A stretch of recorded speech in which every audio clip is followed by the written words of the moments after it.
সম্মানটা আগে, ঠিক আছে, আগে পরে হচ্ছে আমার কেক সেল করা। আপনারা প্লিজ আমার মান সম্মানের দিকে দেখবেন ভাই, প্লিজ।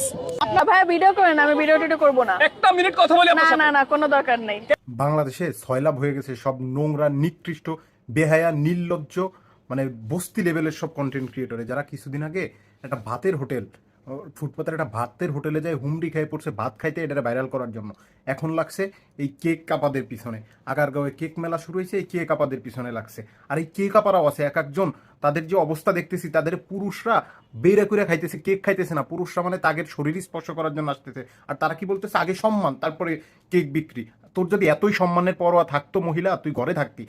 তোর অবস্থা তো এমন যে তোর কোনো হাজবেন্ড আছে কিনা এটাও এখন সন্দেহ লাগতেছে। কারণ তোর এটা হচ্ছে গ্রাম এলাকায় একটা ভাষা আছে, সাইডে দেওয়া গরুর মতো। তোর মনে হচ্ছে সাইডে দেওয়া গরু। তোর দেখার কি তোর হাজবেন্ড নাই? তোর যদি হাজবেন্ড থাকে ওটা হয় পুরুষ না, অন্যথায় ওটা হচ্ছে মানে অন্ধ।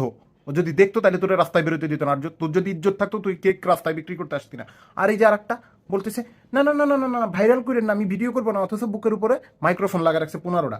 এই নির্লজ্জগুলারে সহ এবং এই যে বস্তি লেভেলের যে টিকটকার মানে কন্টেন্ট ক্রিয়েটরগুলো আছে, এইগুলারে সহ হচ্ছে জুতা দিয়ে পিটাইতে পিটাইতে সমান করে ফেলা উচিত।